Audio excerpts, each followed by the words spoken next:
And that brings me to my next storyteller, Veronica.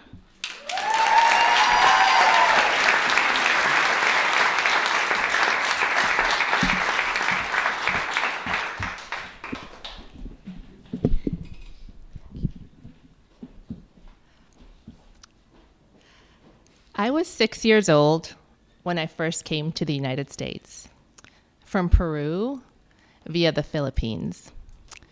My mom is Filipino, my dad is Peruvian, and they met as medical fellows in Massachusetts. They fell in love, got married, and had a pretty good life in Lima, Peru, before the military shut down the family planning clinics that my dad had started in the Andes. I don't have a lot of memories of those earliest years in Peru, but I do remember that by age 5, I was beginning to sense that maybe I wasn't exactly like all the other kids. Sometimes I would get this funny look like they wanted to ask, ¿Qué eres? What are you?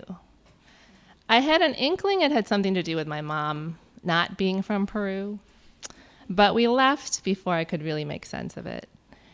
And while my dad forged a path for us in the United States, my mom took my brother, my sister, and I to live with her family in Manila.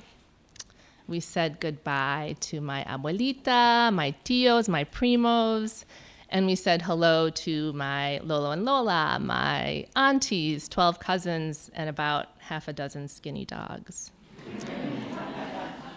I loved having so many cousins around. But because I didn't know Tagalog or English, I would strain to try to understand what they were saying when they would chatter and laugh.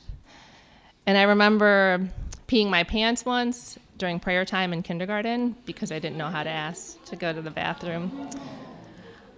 But I also remember watching my cousins and my brother running around the papaya trees with these big sticks, and they were chasing rats. And I remember thinking, well, that could be fun. And it was. But just as I was getting acclimated, it was time to go. After about a year in Manila, we flew to the United States to finally reunite with my dad in Cleveland, Ohio. And we lived on this shady street in the neighborhood just outside of what was then St. Luke's Hospital. And my first set of friends in the US was this motley crew of black and brown kids. My best friend was from Nicaragua. And I remember when she introduced herself to me in Spanish, soy Marcela. It felt like a miracle. But there were kids from India, other parts of Asia, the Middle East, and then the African American kids that knew the neighborhood the best. And we didn't share a language, but it didn't matter. We would run around the alleys. We'd find grapevine shoots to make into chewing gum. We'd catch cicadas. We'd make glow-in-the-dark pictures on the pavement with lightning bugs. And one time, we found ourselves peering through the window of the one vacant, abandoned house on the block, and we noticed that the back door was ajar. And we thought, well, this could be fun. And it was. We went in, we explored old dishes, broken toys, just junk that people had discarded, but for kids with imagination, still held a lot of possibilities. It felt like freedom. But then it was time to move again. After about a year in Cleveland, we moved to the suburbs, and this was a shock. I'd always lived in busy urban spaces, and now everything was still. Quiet streets, manicured lawns, and everywhere I looked, everyone was white.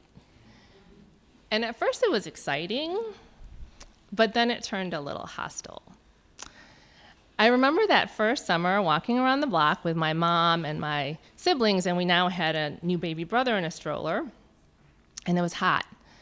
And I remember this group of boys riding by on bikes. And they saw us and they start yelling and shouting. And I thought, oh, well, this could be fun. But it wasn't. They were yelling mean things about our food, about what we look like. And it didn't matter to them where we were from. just that it was obvious we weren't from there. And that was the first time I ever felt unsafe being outside. A few more incidents, and I didn't really want to be outside so much anymore. I stopped taking many risks as a kid. I wanted to fit in, I wanted to hide. But as every immigrant kid knows, you're always going to make some kind of cringy mistake. Like saying, I am 7 years old instead of 7. Or showing up to First Communion in the one long lacy dress that your auntie made, looking like a doily bookmark amid all the other kids in their short, sleek white satin. But that neighborhood in the suburbs is where I made my first set of lifelong friends. And even though I haven't lived there for decades now, it's still the place that first comes to mind when I first think of home.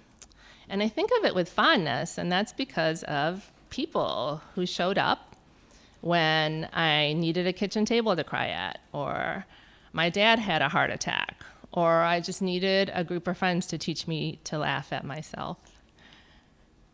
In recent years here in Chicago, I've been working with newly arrived immigrant families from Latin America, and we have formed a cooperative that we call Weaving the American Dream.